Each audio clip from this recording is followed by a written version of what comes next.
यार इस बार जो फरवरी, मार्च और 1 अप्रैल को जो एग्जाम हुआ उससे आपको ना कुछ सीखना चाहिए। तो जिनका एग्जाम अभी 15 अप्रैल को है या उसके बाद जैसे 20 अप्रैल को है या 29 अप्रैल को है, उनके लिए कुछ सीखना चाहिए। उनके लिए ये बहुत ज़्यादा इंपॉर्टेंट चीज़ है, क्योंकि कुछ ऐसी चीज़ हो रही है जो कहीं ना कहीं आपका बैंड स्कोर जो है वो लोअर करने में जो है आपका साथ दे रही है। तो उस चीज़ को आपको कंट्रोल करना। तो इस वीडियो में मैं आपको 15 अप्रैल की प्रेडिक्शन भी बताऊंगा और बताऊंगा कि आपको कौन सी चीज़ के ऊपर वर्क करना है, ताकि आप वो वाली गलती ना करो जो मार्च और 1 अप्रैल वालों ने करी।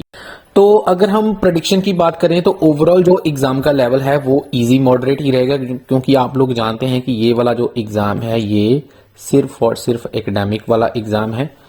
तो ओवरऑल जो इसका लेवल है वो इजी मॉडरेट के बीच में रहने के चांसेस। आप लोगों को रिक्वेस्ट है इंस्टाग्राम और हमारा टेलीग्राम ग्रुप जो है उसको ज्वाइन कर लें। तो सबसे पहले हम बात करेंगे लिसनिंग की।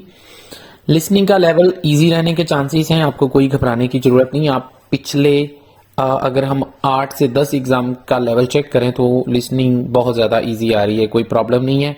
तो आपको कोई घबराने की जरूरत नहीं है। लेकिन फिर भी मैं आप लोगों को रिक्वेस्ट करूंगा कि आप लोग रियल एग्जाम टेस्ट की ही प्रैक्टिस करें। अभी आपके पास जितने भी दिन बचे हैं आपको टाइम वेस्ट नहीं करना है, ठीक है जी। 1 वर्ड और 2 वर्ड की प्रैक्टिस करनी है। ये एंड और नंबर वाला फंडा जो है वो आप अच्छे से समझ लें। इसको अपने टीचर से रिक्वेस्ट करें और वो आपको बताएंगे कि इनमें क्या डिफरेंस है। उसके बाद जैसे मैचिंग इन्फॉर्मेशन है सेकंड सेक्शन में, थर्ड पार्ट में आपको लॉन्ग एमसीक्यूज और लास्ट वाला जो है मेनली लेक्चर ही रहने वाला है 1 वर्ड या मैक्सिमम 2 वर्ड्स के लिए, ठीक है जी। तो रियल एग्जाम टेस्ट अगर आपको चाहिए तो आप मेरे साथ कांटेक्ट कर सकते हैं। इस नंबर के ऊपर व्हाट्सएप करें, आपको 100 रुपीज़ में जो है 16 लिसनिंग्स में आपको प्रोवाइड कर दूंगा।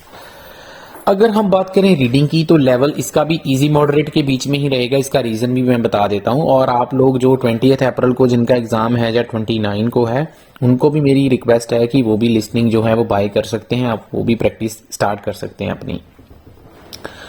तो उसका जो फर्स्ट पैसेज है वो इजी रहेगा।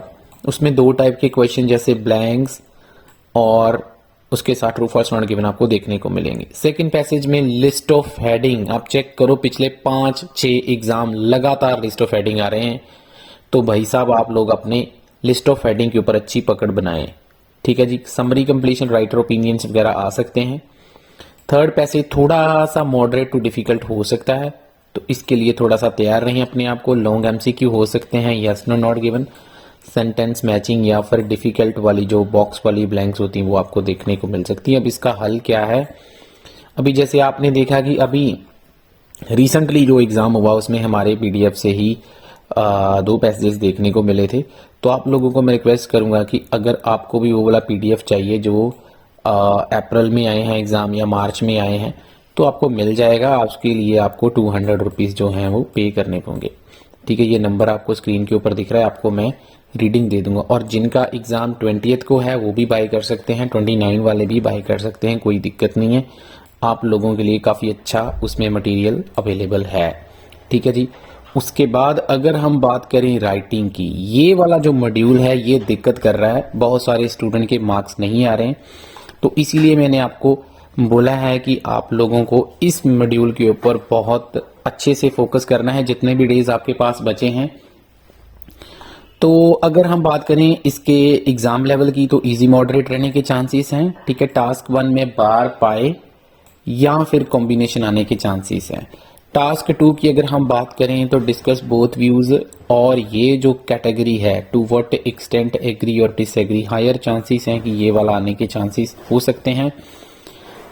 उसके बाद थोड़ा बहुत चांसेस जो हैं वो रीजन सॉल्यूशंस के भी हैं। तो अभी दोस्तों बात कर लेते हैं जो 25 मार्च को या अप्रैल को या 11 मार्च को जो स्टूडेंट्स ने गलतियां करी थी, वो गलतियां आपने नहीं करनी है, जिसके बारे में मैंने वीडियो के स्टार्टिंग में आपको बताया था। तो वो पार्ट है राइटिंग का, और राइटिंग में सबसे ज्यादा गलतियां हो रही हैं जिसकी वजह से स्टूडेंट बाकी सारे मॉड्यूल में स्कोर उनका आ रहा है, लेकिन जिसकी वजह से उनका स्कोर सिर्फ और सिर्फ राइटिंग में नहीं आ रहा है। तो आपको स्क्रीन के ऊपर मैं लाइव प्रूफ दिखा रहा हूं स्टूडेंट्स, जैसे आप लोग देख पा रहे हैं 25 मार्च को जो क्वेश्चन आया था राइटिंग टास्क 2 का, उसको ध्यान से समझिए। यहाँ पे लिखा some people think it is good thing for senior managers to have much salaries than other workers in the company. यहां पे to what extent do you agree और डिसएग्री लिखा है। अब इसको ना पूरे ध्यान से समझना आपने। यहां पे उन्होंने बहुत क्लियरली लिखा है कि ये एक अच्छी चीज है अगर सीनियर मैनेजर ज्यादा सैलरी लेते हैं in comparison to other workers. तो आप इसके साथ एग्री हैं या डिसएग्री हैं? मतलब बहुत सीधा है कि अगर आप ये मान रहे हैं कि ये चीज एक अच्छी चीज है, अगर वो जो मैनेजर हैं या हायर रैंक के बंदे अगर वो ज्यादा सैलरी लेते हैं, तो मतलब आप एग्री कर रहे हैं। अगर आप ये नहीं मान रहे हैं, अगर आपको ये लगता है कि दोनों की सैलरी अच्छी होनी चाहिए चाहे वो किसी भी कैटेगरी का वर्कर है, तो आप डिसएग्री कर रहे हैं। इसमें पार्शियल जाने वाला कोई भी क्वेश्चन नहीं है। चाहे उन्होंने आपको टू व्हाट एक्सटेंट लिख दिया लेकिन आपको वन साइड ही लिखना था। ये एक गलती है जो स्टूडेंट को समझ में नहीं आ रही है। उसी प्रकार से अब ये यहां पर ये जो क्वेश्चन जो 11 मार्च को आया था उसका भी सिनेरियो कुछ ऐसा ही था। जैसे उन्होंने लिखा था, it is better for people to be unemployed than people to be employed but they do not enjoy. मतलब अनएम्प्लॉयड रहना ठीक बात है उन लोगों के कंपैरेटिवली जो जॉब तो कर रहे हैं लेकिन वो जॉब को एंजॉय नहीं कर रहे हैं। मतलब ये कहना चाहता है कि अगर आप लोग जॉब कर रहे हैं लेकिन आपको जॉब अच्छी नहीं लगती है लेकिन आप जॉब कर रहे हैं, उससे अच्छा ये है कि आप काम मत करो। तो आप इसके साथ एग्री और डिसएग्री करना था। तो ये भी ऐसे पूरी तरह से वन साइडेड ही आपने लिखना था कि या तो आप ये मान लो कि आपको अनएम्प्लॉयड रहना चाहिए या फिर आप मान लो कि आपको अनएम्प्लॉयड नहीं रहना चाहिए। अगर आप ये मान रहे हो कि आपको अनएम्प्लॉयड नहीं रहना चाहिए, आपको काम करना चाहिए, तो मतलब आप डिसएग्री थे। और अगर आप ये मान रहे हो कि आपको वो काम नहीं करना चाहिए, अगर आपको काम करने में मजा नहीं आ रहा है, आपको ये ऑप्शन बेटर लगती है कि आप अनएम्प्लॉयड रहो, तो मतलब आप पूरी तरह से एग्री थे। तो ये भी पूरी तरह से एग्री और डिसएग्री ही था, लेकिन जिस भी स्टूडेंट ने इसको पार्शियल किया होगा कहीं ना कहीं दिक्कत उसको आई होगी। तो यही चीज मैं आपको बताना चाहता था कि आप लोग जिनका एग्जाम 15 को है, 20th को है, 29 को है या फिर मई में जिनके एग्जाम है, उनको इस चीज का ध्यान रखना है। इस चीज के ऊपर ना आप अच्छे से प्रैक्टिस कर लें। और जो जो मैंने मटेरियल आपको बताया है, 20 वाले भी बाय कर सकते हैं, 29 वाले भी ले सकते हैं, मई वाले भी ले सकते हैं, क्योंकि तब तक उनकी प्रैक्टिस हो जाएगी, क्योंकि काफी कंटेंट है हमारे पास। तो अगर आप कैम्ब्रिज प्रैक्टिस कर चुके तो आपको ये वाला मटेरियल जो है, जो मैंने अभी रिकमेंड किया वीडियो में, आप बाय कर सकते हैं। किसी को ऑनलाइन क्लासेस से ये नंबर स्क्रीन के ऊपर है। वीडियो अच्छा लगा थोड़ा बहुत भी तो लाइक जरूर कर दीजिए और चैनल को सब्सक्राइब कर लीजिए, क्योंकि अभी 20 और 29 और उसके बाद वाले जो एग्जाम उनके लिए वीडियोस आने वाली हैं प्रेडिक्शन की। Thank you so much.